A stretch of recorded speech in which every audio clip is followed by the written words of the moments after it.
You know, it's almost like your birthday with a package from China, so let's go.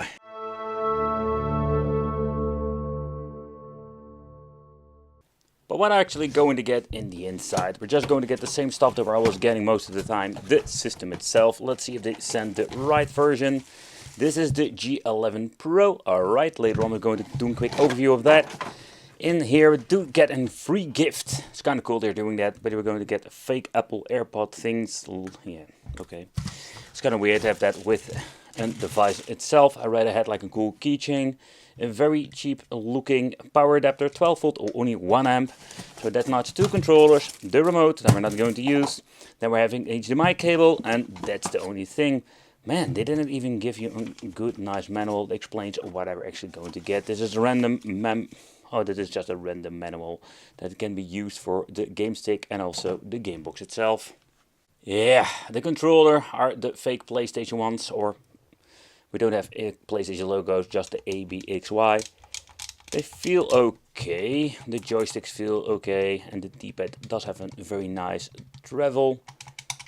But they feel absolutely nothing like the original one. Battery compartment can be removed normally. Some of them are so tight that you cannot even remove it by hand.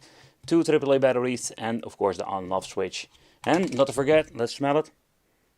Oof, man, it smells really like chemical plastic. Woo! Getting high here. The game box at the bottom, there is nothing of an information whatsoever. The form factor looks like your typical Super Console X. We do have an on and off switch. That is a unique situation. We don't have it with every single model. At the back we're going to get the input for the power supply, AV out, HDMI, and of course we're having the RG45. At the side we do have like normal 2.0 ports, nothing fancy. And of course the SD card, and the SD card is a non-branded. That is the new thing they're doing, non-branded. I can tell you, back up this thing, because they get corrupted fairly easy. Yep. So in this part I just wanted to check out the main menu and what we're actually going to get. So all the way to PlayStation 1, these boxes can run it without any problem whatsoever. And with newer version of emulation, we even going to get some older systems that have been added to the list. Pretty damn cool, for example with a Virtual Boy in 3DO, but take consideration some of the system will not run perfectly. Pressing start, here you can see we do have every single option that we're normally having with emulation, so it's pretty neat. Some of them have been locked away, so there is nothing you can change out. If you don't want to tinker, you don't have to do it. Most of the time the settings have been set to the right format or the right thing, but you can always check out if you have any problems with an emulator whatsoever.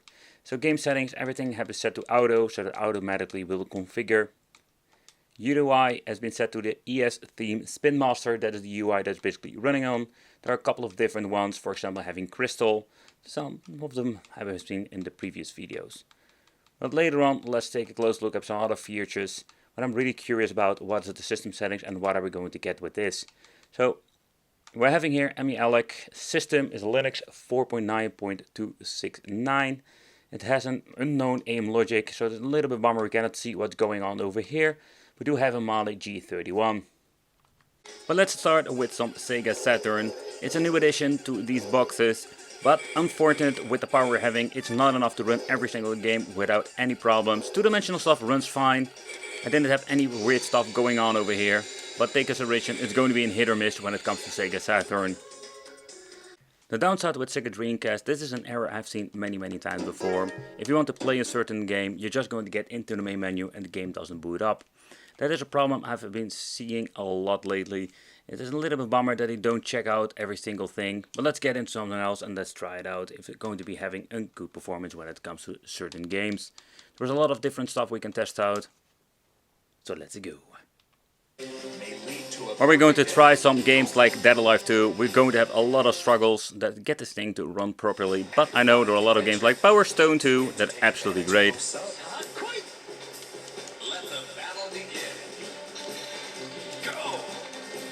You hear like a minor hiccup when it said go, but beside that. And like a lot of these devices, let's go into the Sega Naomi and test out the arcade part with Dead Alive 2, of course. I just wanted to see how it's going to be running. We did have some minor hiccups. There we go, I can hear that's going to be dipping down, so it's not running on the full 60 FPS.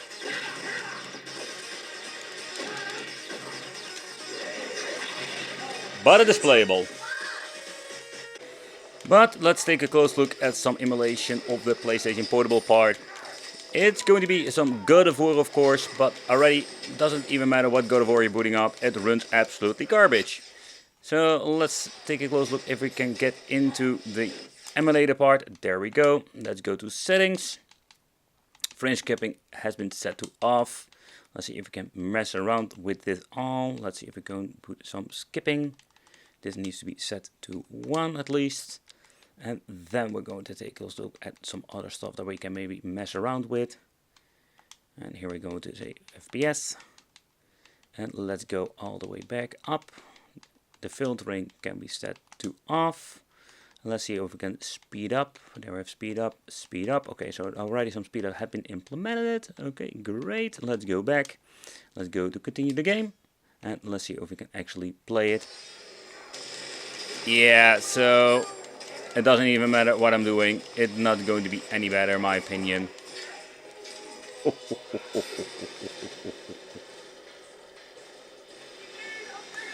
And there's the thing what you can do. You can mess around with it all. Just see if we can get some better performance. But it's not going to be running better. But the emulator that's running on this is absolutely very old. Yep. We do even have what Tekken 6 some weird stuff going on with the screen itself, and that is only when you're having a very old emulator PP SSPP. Round 1.